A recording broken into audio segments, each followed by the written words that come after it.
Goblin Cave contains strong language and potentially distressing content. Viewer discretion is advised.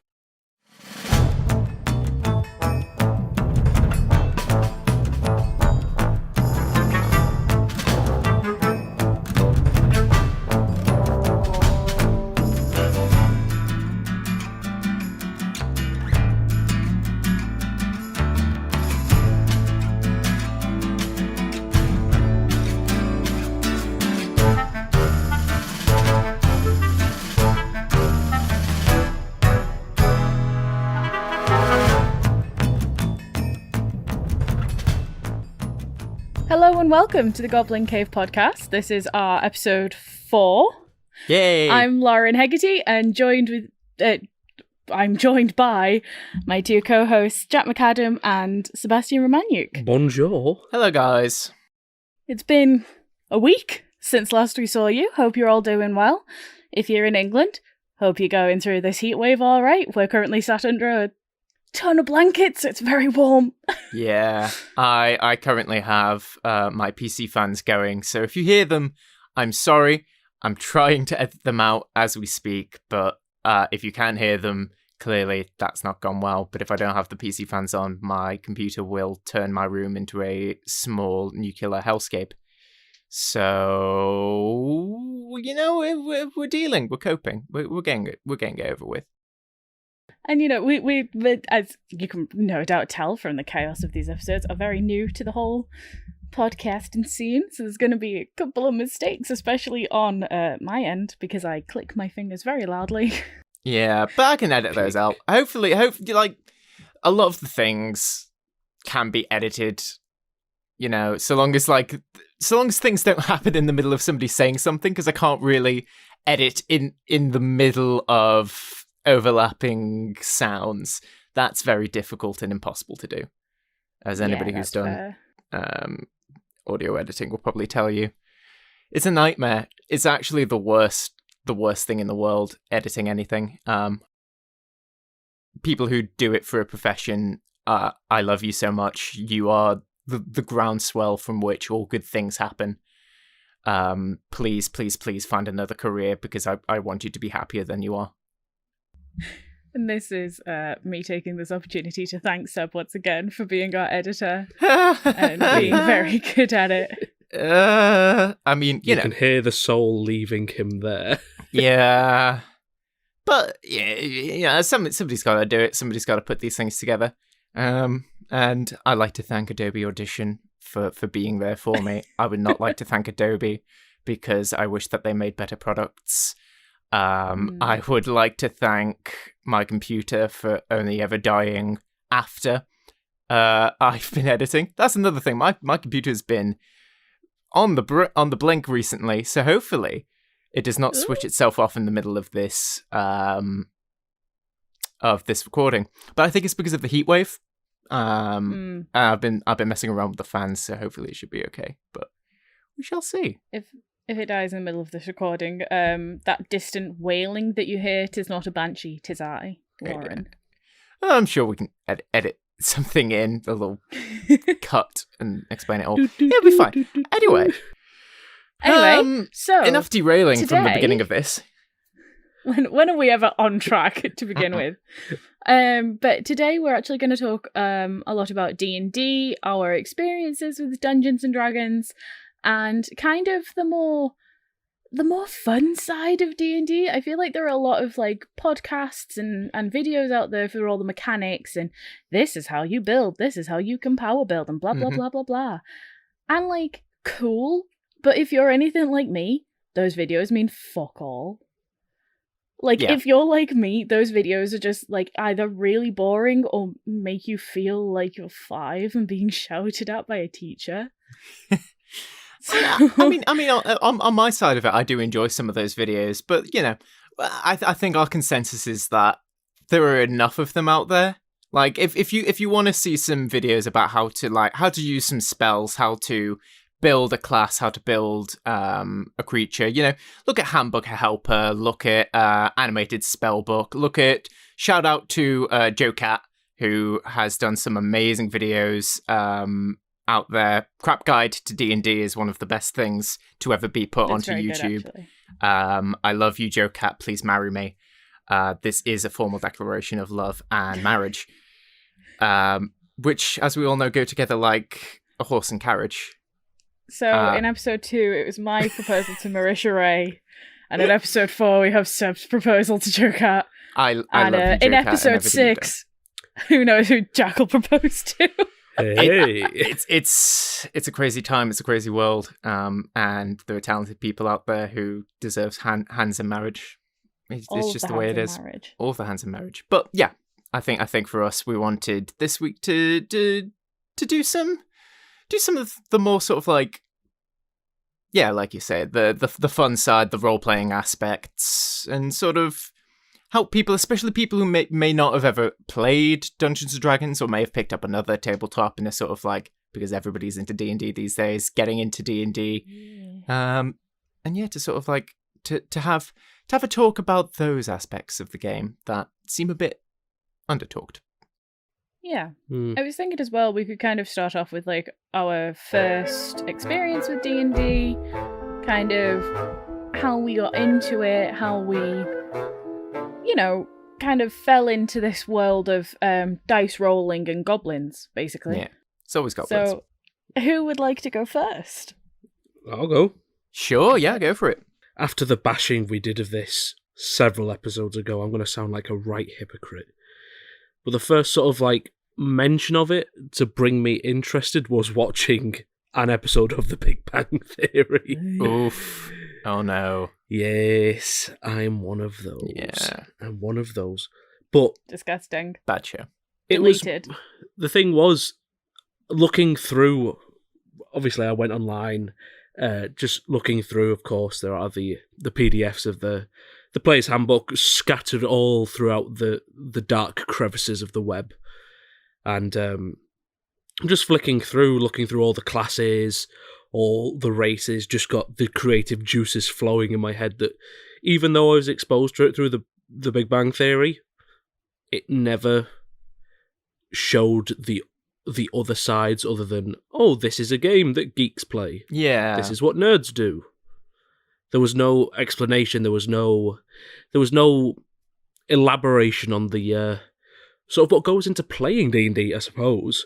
They also made it sound a lot more boring than it actually this is the They were thing. like, yes, It's like D&D has and it turned was up in like a bunch of different TV shows. Even like I think like they do a Fairly Odd Parents episode where they do a D&D adventure. And it's every time it's always brought up as, oh, that's it, Recess do a D&D thing, but it's for some reason an 8th dimension chess game. I don't know, it's weird, but every single time it's brought up as being like really dorky, geeky, nerdy, and uncool, and it is fucking frustrating. I mean, it is, but it's not. It's not. Yeah. It's not to that extent. Yeah, and it's that's the problem, that I think everything is always described D&D or tabletop gaming in general as just being either a dad's game or really boring. Mm-hmm. As we probably will no doubt elaborate upon later in the podcast, our experiences are anything but boring. Mm-hmm. But yeah, that's sort of where I first experienced it, then sort of perusing the player's handbook, getting, as I said, creative juices flowing for character ideas, which is what, although I like to DM occasionally, my big thing is character creation.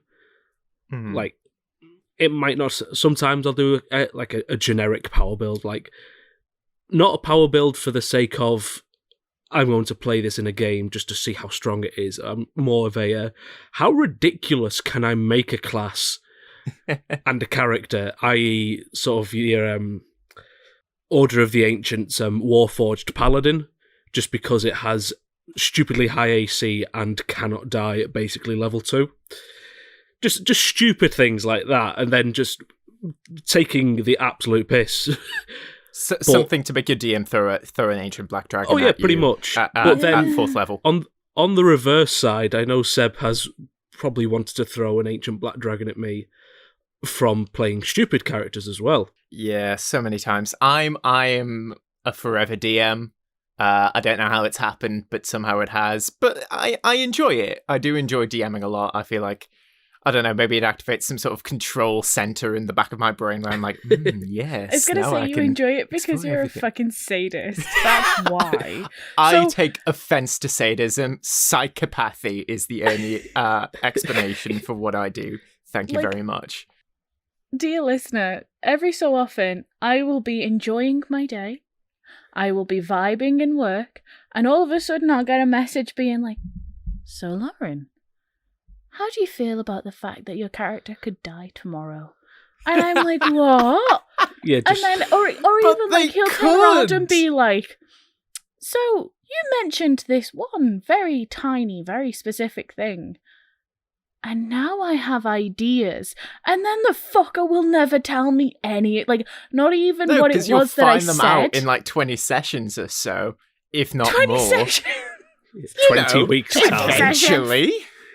It's was it last week? You just, on the group chat, casually, so you guys could TPK next session. Excuse me, what the fuck? Right. Well, you could. What? If you don't plan. This is the thing. I don't want to be one of those DMs, like those old-fashioned 90s, 80s DMs who are hard as balls, will say, okay, you tripped and cut yourself on a bit of rusty iron, rolls dice. You have died. Roll for tetanus. Roll for tetanus. Like, I'm not one of those DMs. Like, if that's how you play your game, and if the way that you play your game, and we're going to say this a lot in this episode, if the way you play your game is that way, and if it's fun for you guys, power to you. Like, have the absolute most amount of fun that you can. And like, I'd love to do a one shot where it's like, it's really serious survival.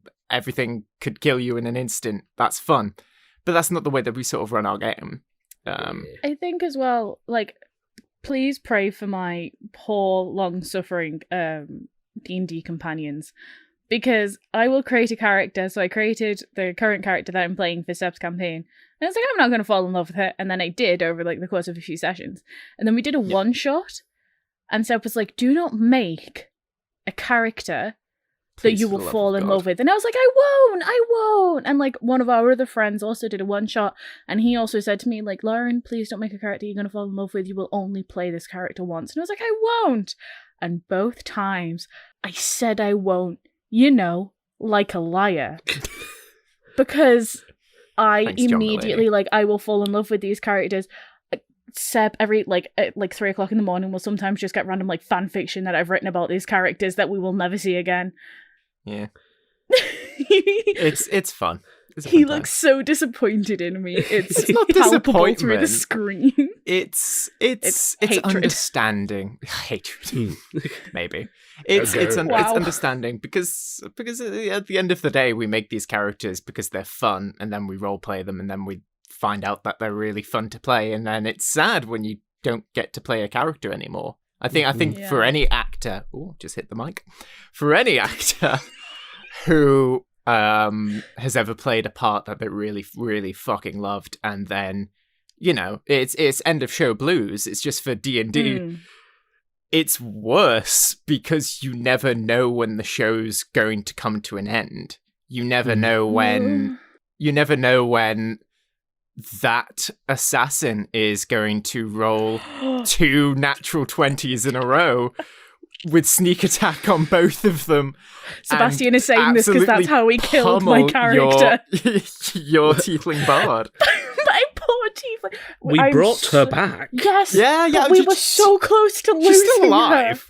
We were so close to... we lost her, and I wept for an hour and a half. I was so sad. Man. Good time. Like, I love all that I about remember D&D, was looking up at myself in the camera and seeing just mascara all the way down my face, all down my neck, and just being like, I don't know how to control my love for this character. Yeah, I think for us that was the point where we really sort of realized, oh fuck, this isn't just a game anymore. Like, this isn't just like something that we do because we're in lockdown and we're incredibly depressed that the world has turned into bricks. we suddenly discovered, oh shit, we're writing a story together with characters we care about, with worlds that we actually love and enjoy. Yeah. I realise and as they well could we've die gone at on any like a point. massive tangent. Yeah, we have. But, I think that's important. Right. Getting that excitement and feeling for it. So, after that brief tangent into some of the bits and pieces of our D&D campaign, which we'll get back to. Yes. Jack, you were talking about your first time playing D&D. What got you into it? Yeah, it was character creation. That's where we went crazy. Yeah, Because we love characters. We do love characters. I do love characters. Yeah, so like I said, my big thing is character creation. As I've said, stupid power building, not power building for the sake of disrupting DMs, more power building for the sake of stupidity. But it has come to the point of I keep getting so many good ideas for character backstories and like arcs that I want to see a character go through or play through, and see how they react with the other guys' characters as well. Is one of the big things. Yeah. But that it sort of started out as me thinking about all these different things. I ordered, oh god, what did I order now? The starter set for D&D 5th edition, so the Minds of... we played it once. Minds of Moria! We played it once. Seb, your character died. Oh, yeah, I played this high elf bard who is an asshole, because I was like, it's a one-shot, I'll play a lawful evil character. No, that was the wrong one. Was that the wrong one? Yeah, it was shit, yeah! It's the one where I did an incredible Hulk Hogan impression afterwards. Yeah. Let me tell you something, brother. Yeah, no, I was playing a blood hunter. Yeah. And I don't think I actually understood how to play a fucking blood hunter, because I don't think I built him properly. This is the thing, like, the first, 2 or 3 times I play D&D, and I think this is probably the same for most people, you have no idea what you're making. You have no idea why dexterity is an important stat compared to strength. You have no idea why you would not just put everything into Constitution and fuck everything else. Like, intelligence? Who uses that stat? Charisma's a dump stat unless you're a warlock. Yeah. And... yeah... Don't do a me and put no wisdom into the paladin I did for my first character. And then just get bombarded by, please make a wisdom save. Make a wisdom save. And then fail. Wisdom save. Yeah. Paladins are the worst for that as well, because paladins always be targeted by big bads anyhow. Because it's the tank of the party. Banishment. That's just me. Because all of my characters are spellcasters. A viable strategy. Banishment. Banishment or polymorph? Yeah, polymorph. There's 2. Mm-hmm. There is no in between. But what I will say about character building, I don't do it. Not very well. What I kind of do is I will form the idea of a character in my mind. That's it. And then you just choose race and class to go to that. Yeah, pretty much. Like, I don't build the character. I create the character and then just kind of add little pushes to them. So like, this is how I want my character to be. Like, with Amara, my tiefling bard, I was like, I know I want her to be kind of traveling. I know her backstory that I want. I like music. I'll play a bard, because I didn't know what a bard meant when I first started playing D&D. I was like, cool, I'll play music and probably chill out. Wrong. Ding dong, you are wrong. I'm a tiefling main, apparently. I didn't know what that meant when I first started playing D&D. But of course, my ass just went, that looks relatable, and then chose tiefling. Yep. And now the internet has told me what that means. I love the options that you're given, but I never kind of build a character and then I'm like, I'll fit my personality of the character around this. I'm like, no. You'll create character, give personality, and then, and only then, will they get a class and a race. This was like when I created Eurydice, which I based off of Eurydice from Hadestown, obviously from the Great Myth, but more specifically the way she's portrayed in Hadestown. And I was messaging Seb being like, what do you think Eurydice would be? And Seb was like, you could just make the character first. And I was like, no. Yeah, I don't really know how I sort of make characters. I think I just sort of, I think it's maybe the same, that I sort of get an idea and then I run with it.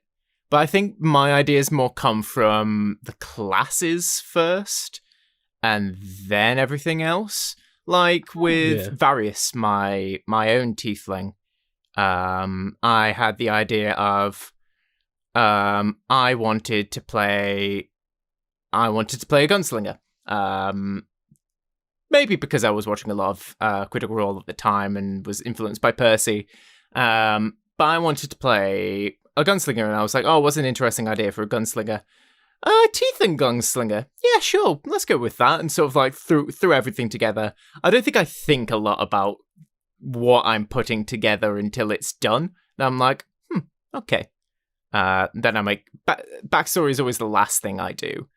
I always build the backstory around the class and the race that I've sort of combined together. Not stat-wise, just like, what's an interesting combination? Like, Goblin Wizard is another one that I made. It is what it is. I think I create the characters sort of after all of that has been sorted and put into my head. I'm sort of the same, for the most part. Wrong. I've seen you create characters. That's not true. I might just full class and then think. Yes. Sometimes I do have an idea for a character in mind without the class, and then. But you will always have like the race or something first, though. Oh yeah, absolutely. The race comes first for me. Interesting. See, these two have also had to deal with me delving right back into my obsession with DuckTales, because it's DuckTales, incredible woohoo. and has the best intro song. Yes. The danger lurks behind you. Anyway, there is a character in it called Scrooge McDuck, and I've now figured out how I can make him in D&D. You say there's a character in it called Scrooge McDuck, as if he's not the main fucking character. Huey, Dewey, and Louie are the main characters, with Donald to the side, and Scrooge McDuck also to the side. I'd heard of Scrooge McDuck, but not Huey, Dewey, and Louie. Ew. Yeah. Well, this is because in the original animated show, I think it was more Scrooge McDuck was the main character, and Huey and Dewey and Louie were like the kid-friendly self-inserts. But obviously, with the reboot, they sort of swept it around a little bit. It's really good, actually. I've seen a couple of episodes of it. It's so good. It kind of went both ways, but I think Scrooge McDuck was used a lot more and is referenced a lot more within like adult media because he is the richest fictional character to exist. And if anyone wants to fucking fight me on that, they can. No, yeah, they actually... I think it was Forbes did an article about it. Forbes did it. Yeah, where they sort of went through all of the rich fictional characters, and they were like, nah, Scrooge McDuck, how else? He has a pool full of gold coins.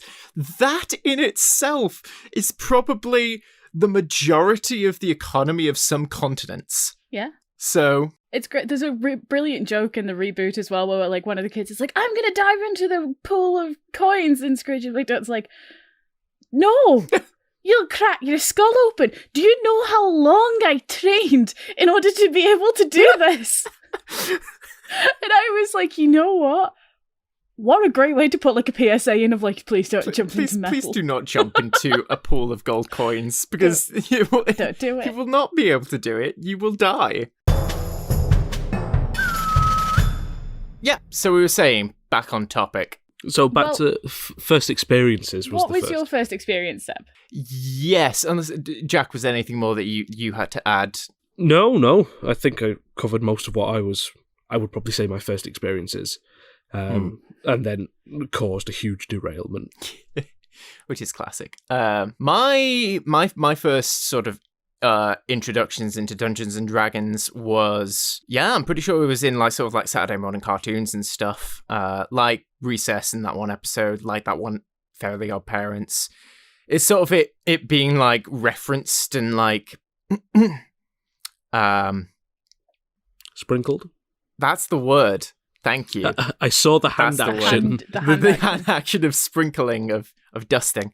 Sort of it being sprinkled all over my sort of the things that I used to watch and to engage with. And it wasn't until actually university that I ever first played my first ever Dungeons and Dragons. It was in our old house with our old housemate. Me. Yes. I remember And that. You're half-elf warlock. Half-elf warlock, which I keep looking over it, because I keep all of my character sheets that I've ever made, just to sort of remind me of like how good, quotation marks, I've gotten at playing D&D, to sort of look back at these old characters and be like, wow, I had really no idea what any of this was. I didn't know what suggestion was and if it was a good spell or not. I was like, yeah, sure, that sounds cool. You didn't think about how bad Orcus would be as a fiend patron? Yeah, I remember choosing Warlock because I wanted to do a character who was sort of like trying to find the secret to eternal life. Basically, I wanted to play a lich. So in hindsight, I probably should have been a necromancer wizard to sort of like go into lichdom. We were playing Out of the Abyss, that campaign story arc, which is really good. I need to reread all of that. But I remember our DM saying like, oh yeah, I mean, you could play a wizard, but you know, that's a bit complicated. And then there's also Warlock. And I was like, oh, Warlock sounds cool. What can I do there? And it's like, oh, well, you have patrons. So you could be like a patron to, you know, to a devil or a demon. And I was just like, oh, demon. Yeah, I want to be a demon. Is there like a god of undeath or something? It's like, well, there's Orcus. Yeah, that one. Are you sure? Because you know, that's not going to end well for you. No. Yeah, I want to be Orcus. Dude. Okay. So it ended up being that it kind of worked for the campaign because it was all about, you know, the demon lords emerging from the abyss and everything. Spoiler for Out of the Abyss, I guess. If that's a spoiler, but I'm not sure if that's... the name kind of gives it away. Yeah, a little bit. But yeah, I just remember sort of like seeing Demogorgon crawling out of the Underlake and being like, oh, okay. And turning around to the DM and being like, so is my demon lord daddy going to be okay with this? And being like, I don't know. We'll have to see. Okay, that's fun. That's good. Yeah. That's all okay. Yeah, that was fun. We never did find out whether it was okay. No, but I do remember he sent an agent of Orcus, I think. Like, was it a Rakshasha? Rakshasha. Ratatata. Rakshasha. No, Mind Flayer. Yeah, I sent Mind Flayers after us. Yeah. That was interesting. Yeah, my level... I think that my happened. level 3 paladin thought it'd be a good idea to challenge this mind flayer to single combat. That's the most you thing I've ever heard. CR7 fucking creature just being like, okay, I'm gonna eat your face. I'm gonna eat your brains. The thing was, I was doing very well. He kept missing his attacks. It's true. This is the thing that I absolutely love about D&D is the randomness of the dice, and I know that puts people off, and I know that it, you know, and a lot of the times, yeah, it can feel like a bit of bad design that like, oh, I roll to attack, I miss. Okay, I do nothing this turn. And yeah, structurally, that's something that's a problem with D&D. But I always see it sort of more as an opportunity to sort of do some storytelling, to sort of show your character trying desperately to hit an attack and not quite landing, or the barbarian being so enraged that his swings are wild and heavily telegraphed, or the enemy is just so aloof or literally just taking these hits and it's bashing off the armor. There are ways to make failure in D&D fun. Yeah. It's just a shame that none of the mechanics of D&D actually support that, and it takes a DM to actually do those things, which is annoying and frustrating, but hey ho, that's the belly of the beast. Hey-ho. Which is why there's a bunch of new spin-off tabletop games that have come out of it, like Scum and Villainy, like Honey Heist, like Deadwood. I don't know if these have been around before or after D&D, but if nothing else, I would also recommend, if you're listening to this, to check out some other independent tabletop games, because they are very important, very, very interesting, and it's very important to sort of like expand this community as much as we can and support those creators and developers. It's very good. But yeah, that's more or less my sort of first experiences with D&D, having no idea what I was doing, but knowing that it was fun, but not really knowing why I was finding it fun until I got to DMing and then being like, oh, this is why, because it's basically me putting on a theatre show. Yeah. Mm-hmm. And that's really fun for me, like telling that story, telling that sort of, having that world, creating it bit by bit to the point where now I have several thousand words of documents and a map. It's a brilliant map as well. It's a good old map. It's still not finished, but like what piece of artwork is ever finished? Beautiful. Is beautiful. I still need to finish off some of the cities. I need to put names onto them. So then I, don't have the excuse of in session being like, oh, you're gonna head north. Oh, what's up north? Northness. Schmerler Goblin Schleier. It's a city now. Fucking write that down before I forget. My favorite is in D&D&D where they were like, oh, where are we? And Gressel kind of pauses and he's like, place names are hard. And then I think it was Beth just kind of riffed off that and was like, oh, place names are hard. Yeah. It was like, cool. That's the name of it. Excellent. That's it. That's now. the name. That's the name. That's genuinely the city's name is place names are hard. Speaking of, what is yours? Yeah, what are your introductions and influences with D&D? Well, like, I kind of heard about it in Big Bang and was like, ew. As most like, people, the way I think they have. portray it was, like, almost gross. Yeah. And so I was like, hard pass. And then Stranger Things, they kind of, like, chatted about it, and I was a bit like, no. And then I moved in with you guys back in 2018 and joined one of your games and was absolutely baffed as to what was going on. Didn't have a fucking clue and did not enjoy myself in the first session. Hated every second. And then I started listening to D&D&D. So Dungeons and Dragons and Dinners, which is an amazing actual play of Dungeons and Dragons with people from Practical Folks and Dead Meat. And it was less ruly than Critical Role was. They played very kind of fast and like told you as well. They were like, this is not going to be exactly how you play D&D, which is fine. And I really enjoyed that. Yeah, we play very fast and loose with a lot of the rules as well. A lot of rule of cool. I think there's so much more fun. Yeah. Like, something that Seb has like okayed me doing, which I'm so happy about, is my Tiefling Bard, when she casts spells, can kind of cast almost like a thaumaturgy with them, so that we can have like a really cool like loud noise or a load of sparks or something like that. Because of course my Bard is going to do that. Of course she is. My thing for it is always, if it sounds cool, if it sounds reasonable that a character could do it, and if it doesn't impact, challenge rating and it doesn't hurt anything, fucking why not? Because then it can just make some interesting moves and encounters, and that's fun. So I really enjoyed that, and then I slowly started getting into it more, and the games we played were a lot more kind of combat heavy, which is probably why I didn't enjoy them as much.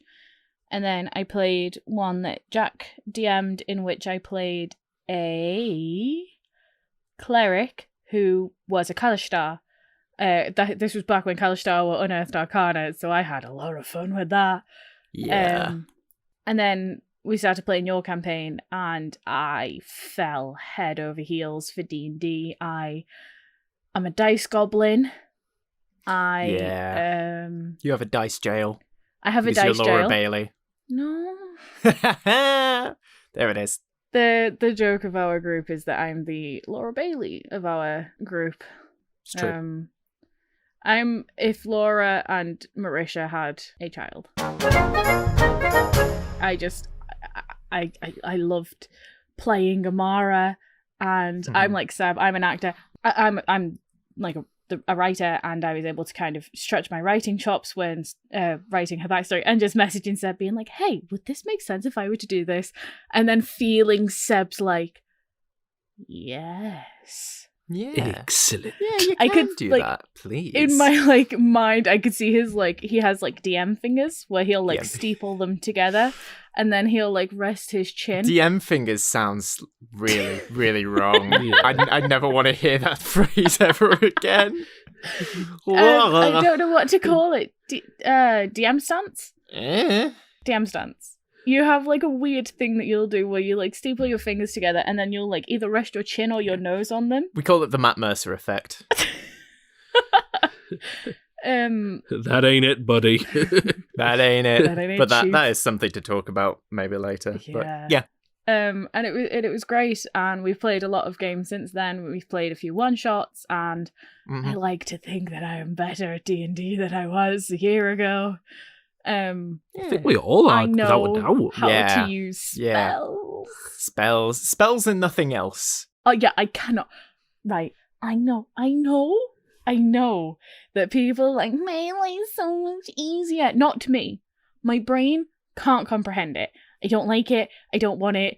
Give me a spellcaster. I'm a tiefling cleric. That's my like sweet spot is tiefling cleric. Leave me there. I know what I'm doing. If I tried to play a rogue, so when I played Eurydice, I tried to play a rogue, and I was absolutely baffed by what was going on. Leave me as a tiefling cleric. I know what I'm doing there. Or a bard, or a wild magic sorcerer. Then there's me, who's been so used to playing melee classes. For the one shot I played Owen, who was a halfling bard, and he had low AC. Yeah. And I was just like, yeah. I don't like that I've been hit so easily. Give me back armor and a high dex and strength, please. Oh man, it was after playing Various, my gunslinger, and then going into Beady, my my wizard goblin, and being like, oh, okay, I have like 20,000 things that I could do this turn, and the DM has just told me, oh, it's your move, and I'm like, I'ma just firebolt, I guess. I don't fucking know what else to do. Fucking what? Which of your spells do you cast, BD? Yes. Yes. What I will say, I cast yes. Kind of yes. And I'm going to say it now as someone who kind of panicked a lot. I don't know if you can tell, dear listener, but I panic about a lot of things. But I was really worried because I started to use the same kind of spells a lot because I knew what they did. It made sense to me. It was like a comfort. And everyone was like, oh, use new spells, you can do this, blah, blah, blah. Why don't you try and do something? And then these guys just turned around to me and were like, hey, play what you want. It's a game to be enjoyed. If you want to use... My favourite is Psionic Blast. Psionic Blast. Which is still Unearthed Arcana, I think. Tasha's Mind Whip, I think it's now called. Yes. Oh, where? Is it? No, that's Mind Thrust. Mind Thrust. Tasha's Mind Whip Blast is now Mind... Is still... Mind Thrust is now Mind Whip. Psionic Blast is still Unearthed Arcana. Mind Sliver has become... I love Psionic Blast. Yeah. And Heat Metal. Okay, Heat Metal's great. Heat Metal is a war crime. I'm sorry. But I kept using it in like the most horrendous way of like people wearing armor. I would use Heat Metal on them. And Seb was like, listen, cook and book. I love you, but I'm going to have to change your fucking alignment if you continue to cook people. Yeah.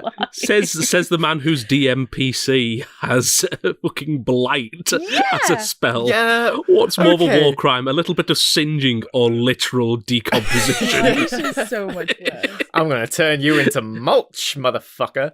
And my classic line whenever it's cast, it's a good job he isn't a plant. It's a good job he isn't a plant. Every time. Every time. Blight is cast. Every time he isn't a plant. McAdam will turn around and be like, good job, they're not a plant. Or on occasion, if only it was a plant. Yeah, anything to do with plants and blight. I just love that is part of that spell blight. when it just says, like, if it's a plant, it does double damage. Oh. In how many situations is that going to be relevant? I guess if when you're in the fighting Feywild. When you're in the Feywild. If you're going to wild magic search someone into a potted plant, that could do you really well. Would that count as like a druid shapeshift into a plant though, so that it only it gets carried across? That would it's be like polymorph, but for plants. Yeah, polymorph. Plantimorph. Plantimorph. Animorphs. That sounds like a. Never mind. I was gonna reference. Sounds like something Casper would say, isn't it? Fair maiden, take me to your room and I will cast Pantimorph. Oh God. Yeah. Casper, for you guys who don't know, because this is an in-joke that we've not explained, Casper was one of McAdam's he was incredible. PCs who was wonderful. He was a human, somehow. Me, I know. I make it a rule of myself that I very, very, very rarely play humans. I find so much more fun can be found from playing the other races. Yeah, a zoo class. Yeah, I am a zoo player, but it's more that I am human. I don't want to play human too. I don't play humans. But Casper just felt right as being a human. But he's a human swashbuckler who was a former pirate. The accent, if you can excuse the terribleness of it, was completely ripped from Matt Berry. Matt Berry. Yeah, because he's incredible. And yeah, I just played him like an absolute an absolute ladies' man who wasn't very good at being a ladies' man. Mm-hmm. I loved him. He was such excellent. a good boy. Such a good boy. Yeah, he was. But yeah, that was kind of like my introduction to D&D. Was very much like our games and D&D&D. Shout out to D&D&D pod. You guys are amazing. I love you so much. I'm a massive simp. Hi. I love you guys. Oh God. That's it. Simp. Simba. No. So even thousands of quickly miles move away. on from that one. Yep. What's your favourite part of D&D? I feel like we've kind of covered this, but maybe in a wee bit more detail. What kind of do people like? Yeah, I mean, for me, it's gonna have to be the sort of the DMing part. It's the story. Like, yeah. I love a good beat 'em up. Let's all fuck over this pit fiend because they're trying to buy slaves. You know, I love that. I love Critical Role. I love when they get into fights because it usually creates really interesting story as well. But it's not what I buy into anymore. I used to be a lot more into the sort of the combat stuff, but it's the currency has changed a little bit. Mm-hmm. Now I much prefer, especially in the game that I'm running with you guys right now, I much prefer introducing situations where you can talk your way out of it, where you can use all of those other spells that, you know, you wouldn't pick if you were playing a game where it was entirely just combat, but they're still in the game. They're still there for the purpose of like avoiding combat, for social interactions and everything. I like playing into the roleplay aspect of D&D more than the tabletop action game part of D&D. Mm-hmm. I think it's a lot more interesting for me. It's a lot more long-lived. I feel like that gets to a point with playing a combat game, and obviously this is just me. If you guys really, really love your combat games, power to you. But I feel like D&D as a system, just sort of, the combat becomes a bit samey to me, and it sort of starts to go a bit stale. Whereas I feel like, and even though the social aspects of D&D aren't as good as in maybe some other tabletop games, it still has the ability with good players and a good DM to be really interesting and engaging, and that's why I think stuff like Dimension 20 and Critical Role and D&D are so popular, is because they do lean more heavily into those aspects. There's a lot of heart in them as well, I think, which is quite important. Mm-hmm. Mm-hmm. These guys know, and you guys have probably guessed, I don't like the combat aspect of D&D. It gets me very nervous, even though it doesn't matter. And I feel very pressured doing quick maths. And I once made the joke to Seb that if I wanted to do maths games, I'd go on mymaths.com. Oh, callback. Callback. Oh, man. My maths was every great. British kid from like the last 20 years now has been like, yeah, man, you just vibes, absolute vibes. No thought, just vibes. But no thought, just vibes. Just core maths. I love the same as you said, the storytelling aspect of it, and the real heart that all of our characters are so real now. Yeah. And you know, Amara is as much a part of me currently as the protagonist of my book. I love her, and I love exploring new things. And every so often I'll like message Seb and be like, hey, just to let you know, I've realized that Amara would have this thing because she would have this like quirk or this memory or this, that, and the other. And it's, I just love it. I love being able to explore this world, my characters, and it feels so real when you're playing it with other people who share that kind of love and that kind of viewpoint, because it's just wonderful. And it is fun. and there are so many moments where we'll all be silent during like a roleplay moment or like during a really heavy moment, and you can feel it. You can feel all four of us just kind of knowing. Taking it in, isn't it? Yeah. Appreciating the effect that something that to others would seem so trivial and so ridiculous because it's a game. Yeah. It's the same as people getting extremely attached to characters in a book or a film or a TV show. Well, it's the same as people who find heart in sporting games. And they have those moments of quiet where, I don't know, a team has missed a penalty or whatever. It's that same emotion of just pure enjoyment. I remember in one of the one-shots, my character got stabbed in the back by one of the DM PCs who she had like kind of been flirting with and was really into and stuff, and I remember her being stabbed in the back and me feeling that betrayal and being like, "Wow, this is good. This is really good." And then my character proceeded to shatter her entire skeleton. Yeah. Yeah, you did. You just thought, I'm going to end this person's entire career. I mean, Grundy was a little beast. Yeah, it was. He was. Monks, man. Yeah. Monks. To be fair, this girl 250-year-old dwarf just breaking bodies. This girl and hearts. did then turn around to my character and was like, "Hey, kill me." And my character went, "Okay." Not like quite. Good. It was a lot more poignant. There was a plan. Yeah. But yeah, my character slit her throat. Tactical reincarnation. Tactical reincarnation. It worked.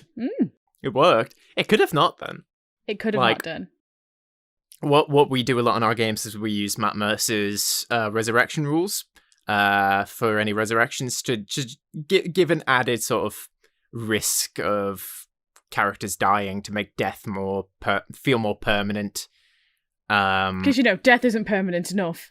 Yeah, well, in any world, in any situation, and this is something I feel quite strongly, in any fantasy world where a character can be reincarnated easily, you lose so much of the threat. Yeah. Because suddenly death doesn't matter, and we don't really care as much, unless that's part of the story, unless it's there are loads of different, especially sci-fi stories where somebody dies and then they're reincarnated almost immediately. It was Altered Carbon is one of them, where they do a really interesting thing where human society has gotten to the point where consciousness can be downloaded, and so long as your brain memory card is intact, you'll be put into another body. But it's created a social strata where the rich have bought the best bodies that they possibly can, and the poor get criminals and people from death row, and they get basically every other body that's left over, and it creates this really interesting dynamic of beauty essentially being held at a price. And that's an interesting way of dealing with resurrection in a fantasy world. But in the way that we use it, we always use those Matt Mercer rules, because it adds an extra layer of, yes, you could resurrect this person, but if you do so, it's an important event Yeah. that will leave scars, that will change this character's outlook and personality and feelings going forward. Like with Amara, when Amara died and then got brought back, immediately started having a stronger and stronger connection to the Raven Queen, who I've sort of co-opted from the Forgotten Realms lore as being the god of death in my world as well. And that connection is now more permanent than it would have been before, because of that resurrection. Mainly because one of my DMPCs helped in the resurrection, and he is a warlock of the Raven Queen. I love him there's sort so of connections much. there. Strenna Heartspire. No. Strenmara. It's out there now. Oh my god, it's out we there have in the podcast. It's out in the world. We have a joke. No. We have a joke that Strenna and Lauren's character Amara will get together. It's good old fun. And again, that's why I love D&D, because you get shipping in D&D. Shipping in D&D is guess. so much fun. Yeah. But Shipping in D&D is fun. dear listener, Stramara is not going to happen. Okay? Yeah, sure. It's All right, recorded then. now. We'll see. We will I see. hate you so much. I hate you.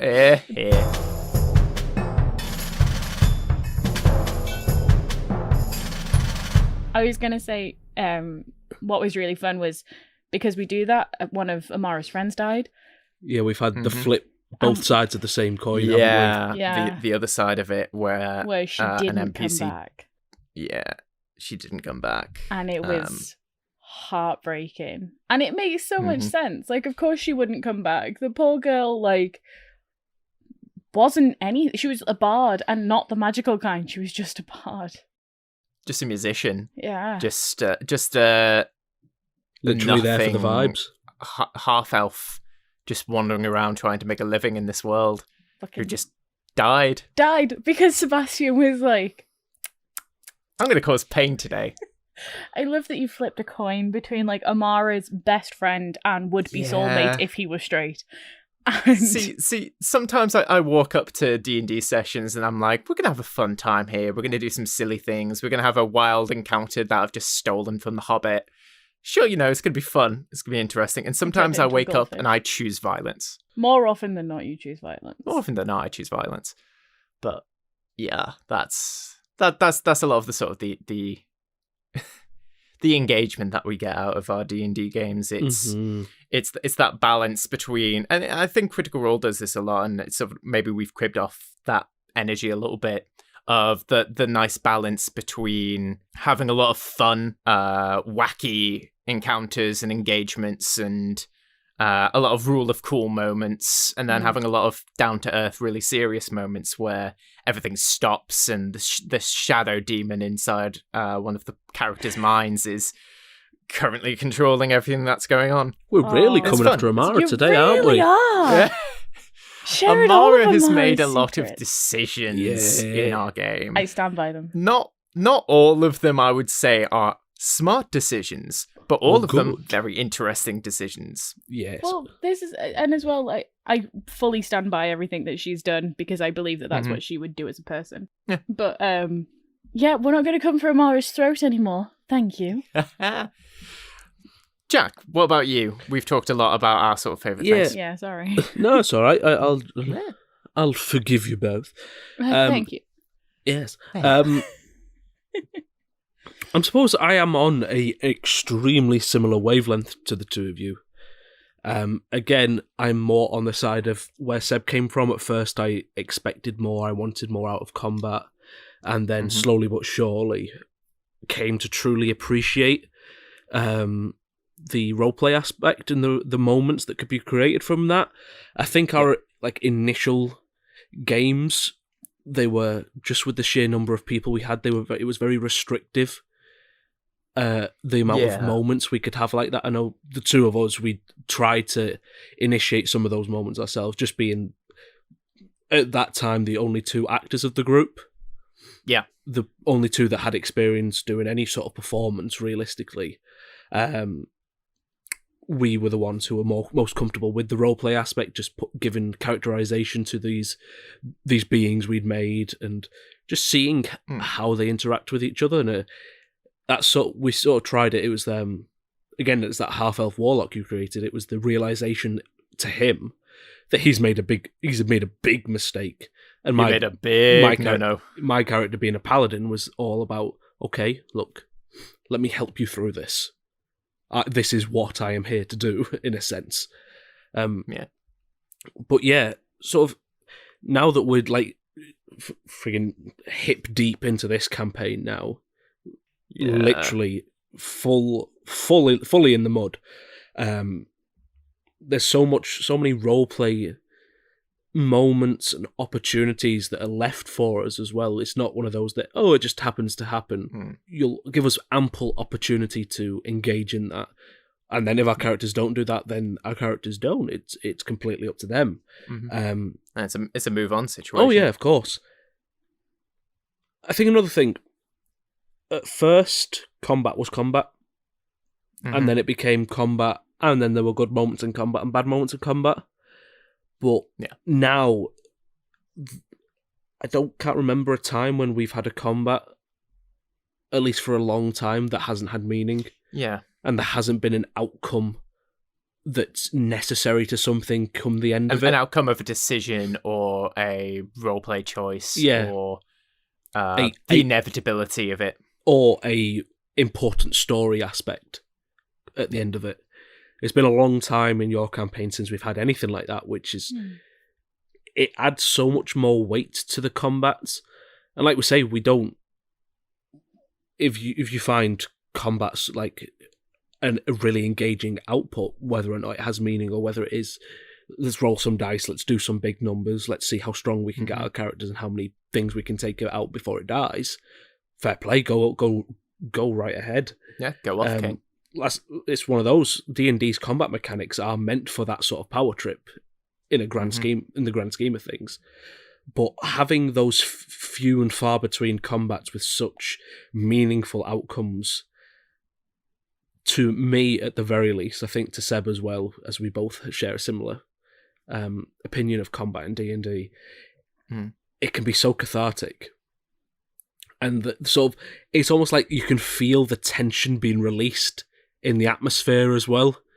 That just outburst of almost like an explosion, or the elastic on a rubber band just twing as it finally snaps.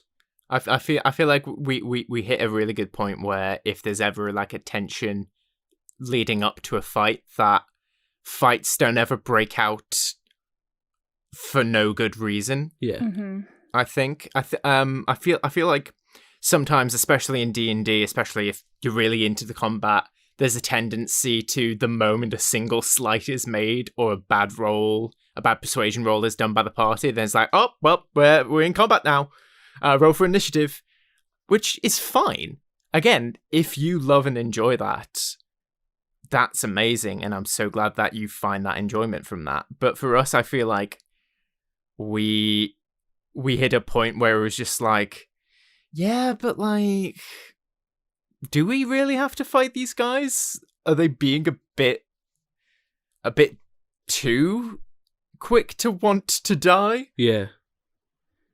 At what point does a mission become almost inhumanly overzealous and cause too much aggression just to force into a combat?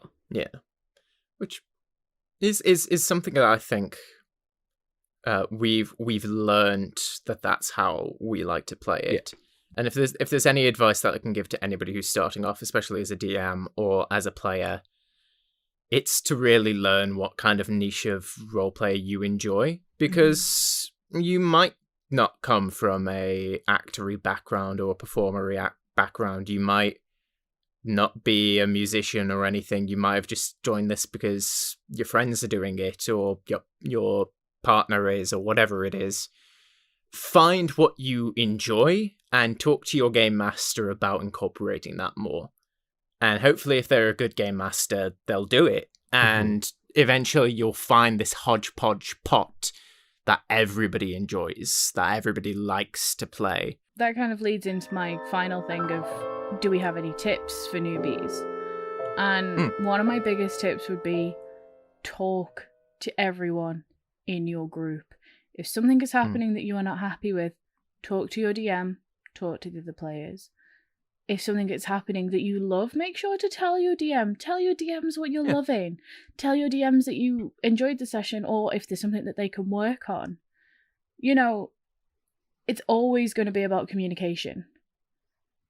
That's inherently what a roleplay game is. Mm-hmm. Even if it's not in real life, it's still about communication. Just kind of push that aspect into your real life. I suppose, in a similar vein, communication with DM, when you're writing a character's backstory or any type of story element that you think will be important to your backstory, doesn't have to be done before session 1. Mm-hmm. Doesn't have to be complete at all. I mean, we're a year and a half into yours now, Seb, almost. Jesus, yeah, we are. Yeah, It's and terrifying. how many times has it been since that first session that you've messaged us with like, so what are your ideas for this thing? And we thought, we haven't thought of that. Let's create something together. Like, nothing has to be so fleshed out before you've even started to play the character. Characters evolve. You think of things that haven't affected the story so far, but you believe would be in the past or in the world somewhere. For example, Beros, my character in Seb's campaign, a Water Genasi Ranger. Blue boy, indeed. He's incredible. Blue boy. He's part of a sort of a knightly order. And at first, it was a case of, there's this knightly order in the city where he's from. Yeah.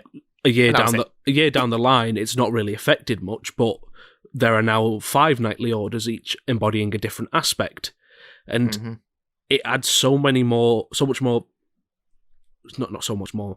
There's a greater power dynamic in his home state now because of that. Yeah. And given the political environment that is there at the moment, which is causing him the big stress. Me as a player and him as a character is so much more wary of what could happen to him and his family now, because, hey, people can be paid off now, not just the order he's a part of. Situation. Yeah. So, that's my thing. If you've got something, an idea, roll with it. Talk to your DM, but don't try and force it all before you started playing. Let things evolve naturally. If you have ideas, talk to your DM, see how they can be incorporated. I think the best advice that I can give off the back of that is D&D and tabletop in general shouldn't be a paint by the numbers sort of situation. It shouldn't be you've decided my character is this, and that's the way that they'll stay, because that's not the way that you'll have the most fun. Maybe you'll find fun in it, and if you do, that's great. But my recommendation is to be fluid, to paint with watercolors, not with acrylics here. Nice. There's a lot of paint analogies that probably aren't correct here, but I don't know. Bob Ross sort of turning in his grave with you. Bob Ross. I'm sorry, Bob. I'm so sorry. But Bob Ross is going to be our man of the moment. Man of the moment. It is Bob Ross though. It's happy little accidents. Yeah. There are no mistakes. Yeah. Paint with white a lot more than you do. If this sort of extends to anything, not just DMing or role playing, but in a lot of things, don't be afraid to use white paint. Don't be afraid to erase something that didn't work. Paint over it a little bit, because at the end of the day, underneath that white paint is still going to be the thing that you started with. The character that you make, that's that gunslinger tiefling that doesn't care about anybody other than himself.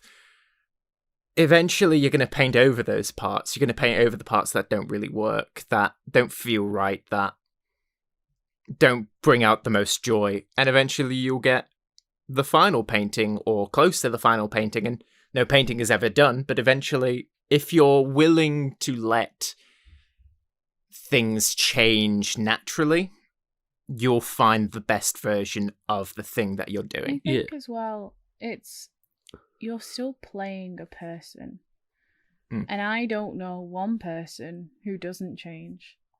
Not fundamentally, I think people don't change fundamentally, but people learn and adapt. And I know that these guys are not the same people that I met 5 and 8 years ago.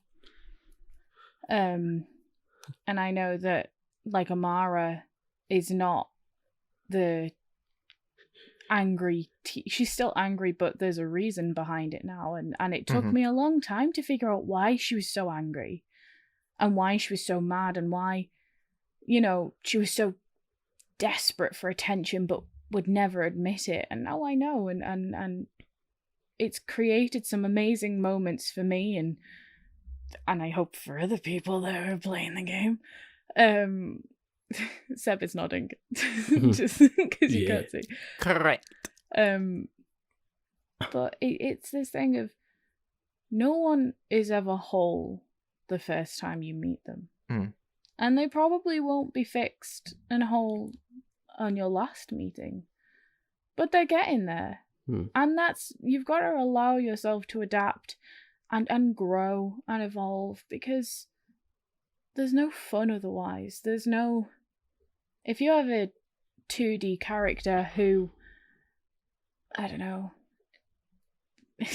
is a ranger half-orc who is mad and doesn't like anyone and doesn't really do anything, and you just leave it at that, that's boring. If someone doesn't have a reason to be mad, if they don't have a reason to kind of do stuff, unless you're making like a really evil NPC, then do it. Just have a guy that's evil for the sake of being evil because it's funny. He's looking at you, Freezer. We do love characters that are evil just for the sake of being evil sometimes. And like, that's another thing, like, follow what's fun. Yeah. And especially follow what's fun not only for you, but for the group that you're in. If you know that the group that you're in want to go down a certain, like, more serious kind of storytelling with roleplay and everything, play into it a little bit. See if you like it or not. And if you don't, well, maybe that group isn't for you. And it's a shame, but it happens so many times that people end up in groups that aren't really for them. You need to find, and it's lucky that we did, the group and the theme and this storytelling that you find interesting, that you need to find the fun that you want to see. Do you know what I mean? Sort of like following and chasing exactly, maybe not exactly what you want, but sort of the closest thing that you can get to it. And being okay with when it's not exactly what it is. This is a collaborative storytelling game. And again, it's a game. Yeah. This is meant to be fun. Everybody's meant to be having fun, and if somebody's not having fun, everybody in the group needs to step back and say why. See if there's ways to fix it. If there are, great. If there aren't, maybe some people need to step away. And that's okay. And at the end of the day, it's just a game, and it shouldn't affect things in real life, and it shouldn't get to that point if it does. And just, keep talking to each other and keep having the most fun that you can. I think as well, that was something that I kind of, when I started listening to D&D&D, that was something that I took very to heart, is the way they end things is do what's fun. And like, that's also something that they'll chant around the table. I did not realize how much I picked up from D&D&D. So like, when I first started playing with people, I was like, oh, that's a dirty 20. And everyone just looked at me and they were like, a what? Where has your third eye come from? And I was like, it's a dirty 20. What's a dirty 20? And now we say that all the time. Now that's like a thing, and do what's fun is a thing. And that's okay. It's okay to have fun, because it's a game. It's not that serious. And if it feels that, and if people are incorporating things that you are not comfortable with, if they're incorporating topics or are insinuating things are happening to your character that you are not happy with, talk to your DM, talk to your group. If they are not taking you seriously, step away, because I promise you it is not worth the mental distress you will put yourself in every time you go and play that game. There's something else that I think should be brought up that, especially in D&D, does sort of need to be addressed, and that is the Mercer effect, and what that means, especially nowadays for D&D play. For anybody who's not in the know, the Mercer effect is essentially this idea in tabletop gaming that people, their introduction to D&D is watching Critical Role, watching Matt Mercer and all of these professional voice actors sit down and play Dungeons and Dragons, and they go into their first D&D game expecting that level of competency and that level of world building and that level of detail of description. And that's something that I think needs to be talked about more, because Matt Mercer himself has talked about this. It's a case of not lowering your expectations when you're starting a D&D game, but just tempering them. Yeah, tempering. It's about knowing that the friends who you're going to be playing this nerdy game with are not necessarily going to be professional voice actors. If you are all actors, all the better. That's great, and you'll probably create a game that you really enjoy. If you're not, though, don't expect that. It's like walking out of a Michelin-star restaurant and then going to a fast food joint and sort of expecting the same quality. You're going to get good food either way, depending on the fast food place. Mm-hmm. But you shouldn't expect. I'm explaining this very poorly. I'm going to edit some of this out, I swear to God. Basically, don't make the mistake of placing all of your anticipations and expectations for everything to be good on your DM. You are equally as responsible for the story as You're equally as responsible. It's a collaborative game. And also, a great man once said to me, comparison is the thief of joy. Comparison's the thief of joy. Oh, yeah. And it's true. What the hell? I don't know what that was. I followed my twin. It's fine. Okay. But yeah, comparison is the thief of joy. That's the thing. You shouldn't be placing yourself on a pedestal. I think people forget as well. Critical Role started 100 sessions in. Yeah, Critical Role did not start at session 1. No, you guys are watching an amalgamation of a lot of time and work having gone into this. And then just anticipating yourselves to be the same. I guarantee you when they started, Matt Mercer was like, so, I don't know what a barbarian does. It's fine. And then, even Matt Mercer, even the man who works alongside Wizards of the Coast to bring us D&D content, has to check the player's handbook. A doctor who has been to medical school has to check his notes. Don't berate yourself for being human. Yeah. I want that on that t-shirt. You are not an omnipotent god, as much as you attempt to be. You're not. Yeah. I'm sorry. That's the thing. We're all, I hope, in this nerdy community wanting to have fun and have a good time. And that comes from being understanding and talking to each other and being communicative, which is something that I think maybe this community has a bit of a bad reputation for, that we don't talk about a lot of issues that we're having, or maybe we do and maybe it's just not talked about as much. But that's sort of the reputation that I always seem to hear about nerd culture, that it's very insular. And I think if there's anything that we can do with this platform especially, it is to start, those conversations, to encourage people. If you're starting your game and you're feeling uncomfortable or really happy with something, to talk to your players and your DMs, your GMs, and make the games that you all want to play. Yeah, not that's just the biggest you want to takeaway. play. Is this is a team game. Yeah, it is a communicative game. Just take your time. Step back sometimes from yourself and be like, am I pushing too hard? Mm-hmm. But then also don't do what I did for a very long time, which was suffer in silence. Yeah. And like also, especially for people who are starting out with roleplay, don't feel bad for taking the spotlight. Obviously, there's going to be times when there's different characters' spotlights, but when it's your character's moment, take that. Yeah. Especially if a DM is creating a situation where, like, this is your character's story going on right now. Live that, enjoy that, love that. We have somebody who's playing through our games. There's a white woman quote there. Live that, love that, laugh that.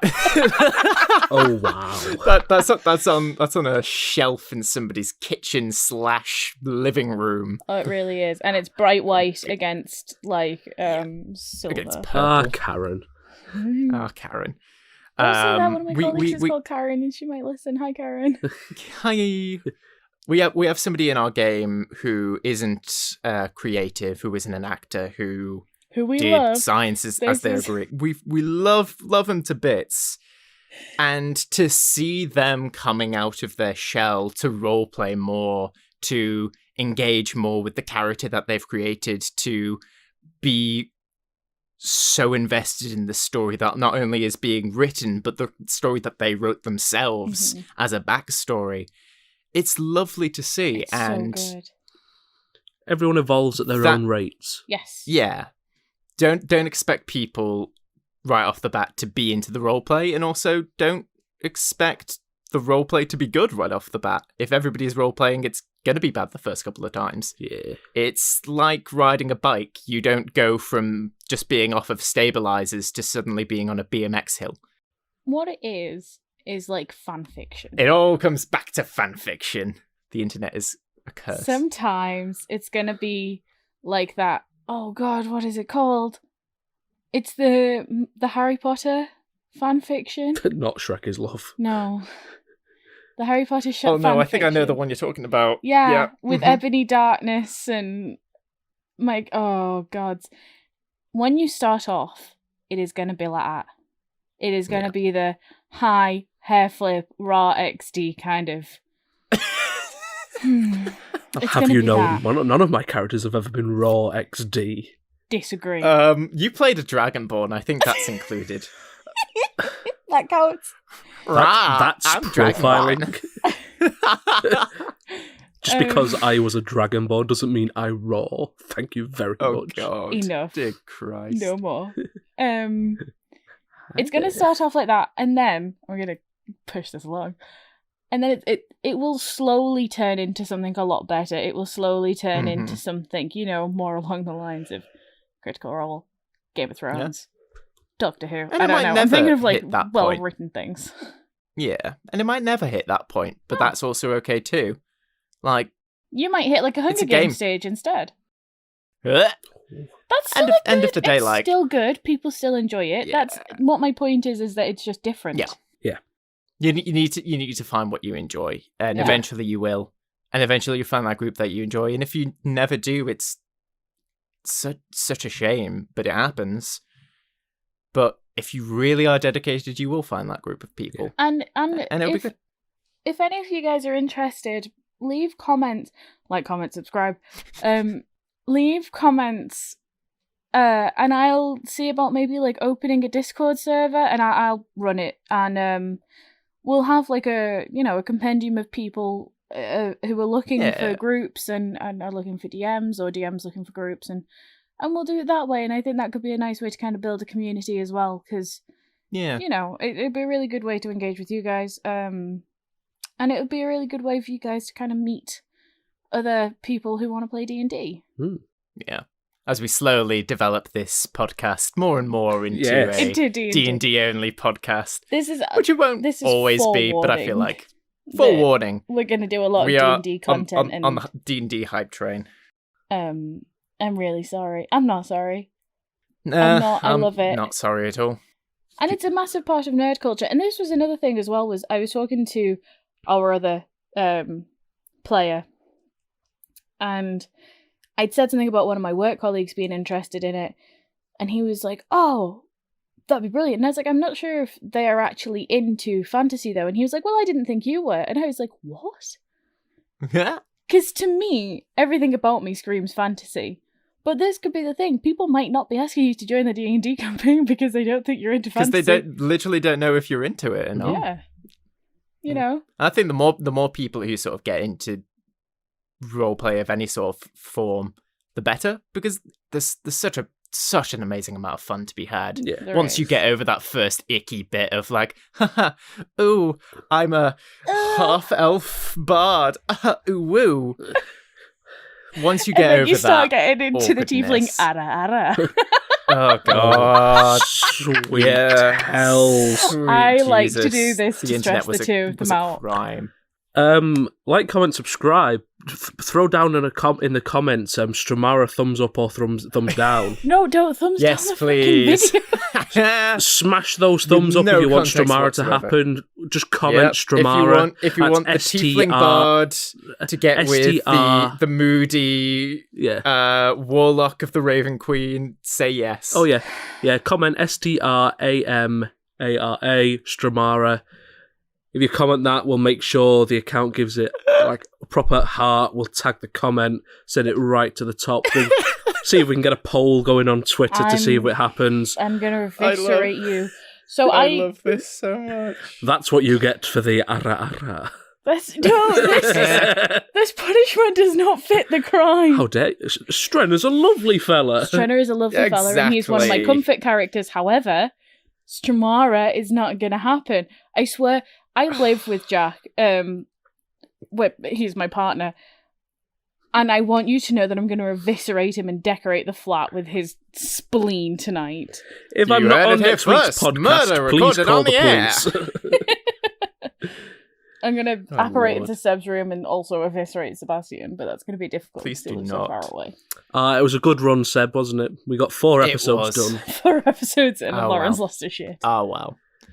But, yeah, Yeah. that's us rambling for around about an hour and a half about D&D. We could probably go on for longer, but I feel like so much Yeah. longer. last episode was a long and It was a very intense a difficult episode. one. So I think this time we can leave with a little bit of a lighter note. Indeed. I think. I think a couple of comments as well. Just what other D&D things would you like us to discuss next? Yeah. We've got. Yeah. Would you like us to go a bit more in depth with what some of our characters are like? Talking about our specific characters, or maybe just like a run through of how we each create a character. We could literally sit here, and Lauren and I, we both use D&D Beyond for our character creation. Hey, D&D I Beyond, do if you not, want to because I sponsor us. hate how it's No! system. I love you, D&D Beyond. I just have no idea how you work. Yeah. You are a mystery. I love You it. are a locked box. My brain works in a very certain way, and D&D Beyond manages to scratch that. Hey, D&D Beyond, Wizards of the Coast, we would love to be sponsored by you. I love you. Sponsorship, please. Yes. Sponsorship, please. But yeah, if you want us to Sponsorship, please. record, we can literally set everything up. We can sit here and literally just go through character creation and make a character, Yeah. just how we would do it. If that sounds fun. We can go through some monsters, some encounter ideas. Yeah, can we do could go whatever. through like world building stuff, anything that also not just D&D related, anything fantasy or nerd related, Mhm. geek related, anything like that you are interested in us talking about. I know that my colleagues are interested in talking about people who are not into like nerd culture Yeah. versus people that are, because my manager did not understand what D&D was when I was trying to explain it to her, Bless. which is amazing. There are lots of things that we like to talk about, but we would love to hear off you guys. We would love to hear about what you would like us to talk about more.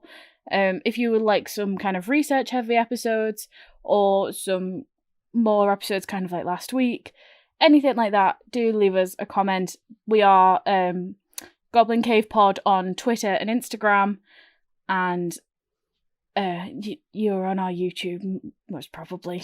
That's where most of our listeners are. Yeah, we have a lot of foot traffic on YouTube, which is Yeah, interesting. which is quite nice. We are on other platforms as well. If you We guys are. want to listen to this while you're driving, it's on Spotify. It's on Spotify. We're on Anchor. Yep. We're on a whole host of stuff. If you look at our link tree, it's in the bio of our Instagram and of our Twitter, and I think is in the bio of our YouTube. Have a look at our link tree. Do just drop us a message. We also have an email, which is I think Goblin Cave Pod Inquiries. That's also in the bio of the of everything, so if I've got that wrong, do forgive me. It's also on our Linktree. Drop us an email. We'd love to hear of you.